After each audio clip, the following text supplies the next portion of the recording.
Bienvenue sur la chaîne de Tonafali pour cette review du chapitre 1123. Ce chapitre commence tout d'abord avec les conséquences du acquis des rois de Joy Boy, où on peut voir que contrairement à ce que laissait penser le dernier chapitre, les vice-amiraux se sont bel et bien évanouis. On a également une confirmation des géants qui affirme que ce acquis des rois semble plus puissant que celui de Shanks, ce qui n'est pas étonnant, honnêtement. L'évanouissement des vice-amiraux nous donne en plus une petite scène humoristique avec S-Snake qui fait preuve à nouveau d'émotion en essayant de les réveiller, en les prévenant qu'il faut se dépêcher si l'on ne veut pas que les chapeaux de paille s'enfuient. Ce chapitre semble également clore définitivement l'arc d'Egghead, avec notamment la traditionnelle fête de fin d'arc avec les géants sur le bateau, mais également avec certaines cases de conclusion, notamment Bonnie, heureuse, qui sourit avec son père dans ses bras, case qui personnellement me fait chaud au cœur. La majorité de ce chapitre est un flashback répondant à une question que certains se posaient. Comment est-ce que Vegapunk, qui est décrit à plusieurs reprises comme le plus grand génie de l'œuvre, comme le plus grand scientifique au monde, comment a-t-il pu se faire trahir ainsi sans même s'en rendre compte? Et bah, c'est simple, il s'en était rendu compte.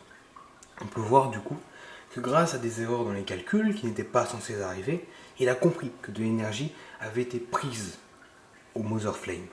On peut d'ailleurs voir, ce que je trouve assez humoristique, que c'est Lilith, la première à être soupçonnée, alors même qu'elle n'avait strictement rien à se reprocher, et juste parce qu'elle représente le mal chez Vegapunk. On peut voir ensuite que les trois Vegapunk qui vont découvrir ce secret vont avoir l'intelligence de se désynchroniser afin que l'espion ne puisse pas découvrir ce qu'il prévoit, ce qui est assez basique comme manipulation, il faut le dire, et ils finissent par découvrir que c'est York, la traître, et ainsi de blanchir la pauvre Lilith, qui n'avait rien demandé dans toute cette histoire.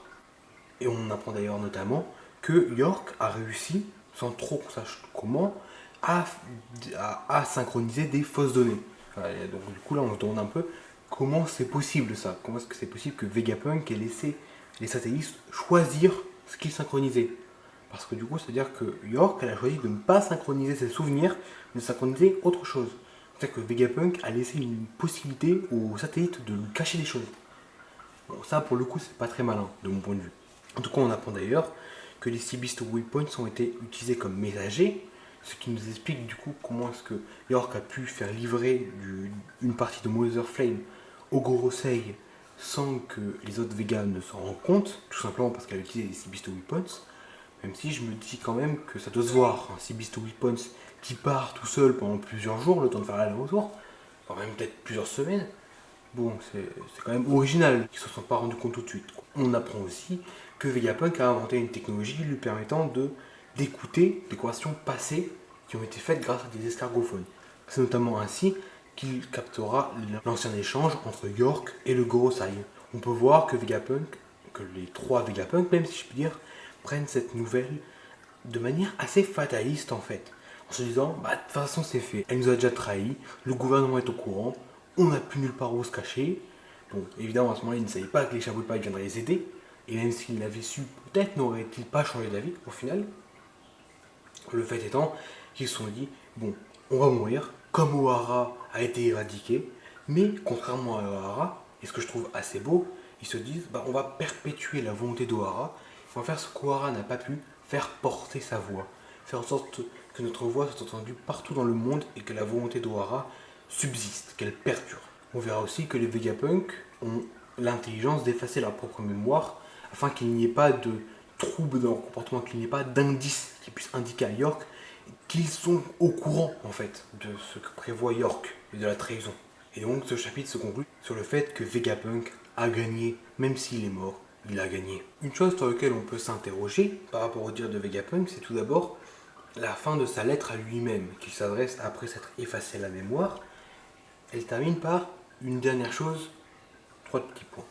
Alors soit ça a un rapport avec la dernière phrase, où Vegapunk exprime clairement sa volonté que Luffy et les Mugiwara trouvent le One Piece. On pourrait ainsi dire qu'il place ses espoirs, sa confiance en eux. Ou alors c'est tout autre chose.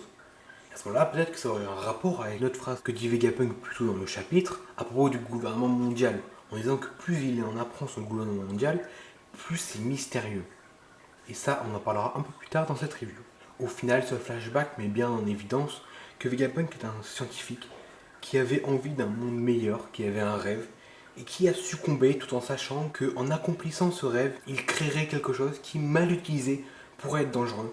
Et malheureusement, il en a payé le prix. Des personnes mal intentionnées se le sont appropriées, malheureusement. Bon, maintenant, comme je l'ai annoncé précédemment, je vais m'attarder sur le questionnement qu'a Vegapunk à propos du gouvernement mondial. Alors, est-ce que c'est un autre mystère qui nous attend, un nouveau, à propos du gouvernement mondial? Ce qui est vraiment intéressant avec cette phrase, c'est que Vegapunk a lu les récits d'Ohara. C'est-à-dire qu'il est informé sur le siècle oublié, il connaît pas mal de détails. Et pourtant, il se pose quand même des questions sur le gouvernement mondial. Alors, est-ce que c'est, comme je l'ai dit tout à l'heure, quelque chose qu'on ne connaît pas encore, et que c'est l'introduction d'un nouveau mystère? Ou alors, est-ce que c'est juste que Vegapunk a vu des incohérences dans l'histoire, et justement, ces incohérences seraient dues à des facteurs qu'il ne connaît pas, par exemple Im, tout simplement. Et justement, ce questionnement, c'est parce qu'il se doute qu'il y a quelque chose qu'il ne sait pas, et ce quelque chose serait Im. C'est possible. En tout cas, si vous avez des théories là-dessus, n'hésitez pas à les donner en commentaire, je les lirai avec attention. Bon, dans cette dernière partie de la review, nous allons traiter d'Elbaf, car c'est la destination qui est annoncée clairement dans ce chapitre, si nous avions encore besoin d'une confirmation que ce serait le prochain arc. Alors tout d'abord, le plus basique, ce sera probablement, et je l'espère sincèrement, un arc où Usopp brillera. Ça fait longtemps qu'il n'a pas brillé, la dernière fois qu'il a brillé justement c'était à Dressrosa, et encore personnellement j'ai des choses à redire sur la façon dont il a brillé, néanmoins, même si on compte ça comme une bonne façon de briller, si je puis dire ainsi, et bah ça remonte quand même à longtemps. Et ce serait bien que Usopp, qui est souvent lié aux géants, qui en plus a pour volonté de devenir un valeureux guerrier, comme ce qu'il y a à Elbaf, ben ce serait bien que cet arc-là soit un arc qui le fasse plus se développer, plus évoluer, et devenir un tant soit peu plus courageux. Néanmoins, il faut reconnaître que beaucoup de personnes étaient persuadées qu'Egghead, en tant qu'arc de la science, serait l'arc de Franky. Ce qui n'a pas été le cas, mais absolument pas. Donc il est également possible que pour Elbaf, à nouveau, nous soyons convaincus que ce sera l'arc d'Usopp, et pourtant ça ne le serait pas. Ensuite, à quoi pouvons-nous attendre sur cet arc? Mais il y a tout d'abord le prince Loki, évidemment, dont on a déjà entendu parler précédemment lors de Whole Cake par Big Mom. Mais également un potentiel père, car s'il est le prince, c'est qu'il y a probablement un roi, à moins que Elbaf soit une principauté, à l'instar de Monaco dans la vie réelle. Et à ce moment-là, peut-être que ce roi serait Odin. Peut-être. Ensuite, on peut s'attendre à ce que la légende de Nika soit plus développée, car comme l'ont dit les géants, ils ont reconnu Luffy dans sa forme Nika. Et donc, on pourrait s'attendre à ce que Luffy découvre de nouveaux pouvoirs ou apprenne à mieux maîtriser cette forme-là. On pourrait aussi se dire que Robin pourrait déjà revoir Zoro, ce qui est assez sûr, mais également apprendre plus par rapport à ce qu'Ohara savait. Parce que Robin étant une enfant à l'époque, peut-être qu'elle ne se souvient pas de tout, ou alors qu'elle n'avait pas accès à toutes les informations sur le siècle oublié. Si Vegapunk a eu énormément d'informations rien qu'en regardant les récits d'Ohara, il est possible, et même probable, au vu des informations qu'on possédait des Vegapunk, qu'il y ait des informations dans les récits d'Ohara dont Robin n'a pas connaissance. Et donc nous pourrions avoir quelques révélations sur le siècle oublié lors de cet arc. On pourrait aussi se questionner sur l'arbre gigantesque que l'on avait pu entreapercevoir lors de l'arc Whole Cake à nouveau, et qui pourrait peut-être être un arbre spécial. Peut-être l'arbre d'Adam, dont le bois est si prisé. Et enfin finalement, on sait que cette île est beaucoup liée aux géants, alors peut-être pourra-t-on avoir des informations sur Shanks, que ce soit de la part d'Amy à Shanks, qui en donnera à Luffy, ou alors que ce soit hors de l'île d'Elbaf, comme on a pu avoir lors d'Egghead, avec des passages sur l'île de la Ruche, des passages à Marie-Joie, ou encore des passages du côté des révolutionnaires, en simultané de l'arc. Et bien à nouveau, nous pourrions peut-être avoir des passages en simultané de l'arc, où l'on verrait Shanks agir, et peut-être même affronter Barbe Noire, vu qu'il semble être déterminé à le trouver et à le vaincre. Bien, c'est maintenant la fin de cette vidéo, j'espère que vous l'aurez aimé.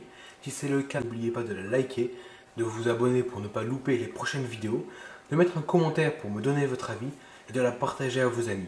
Vous pourrez trouver à droite une ancienne review et à gauche une autre vidéo à propos de One Piece. Au revoir.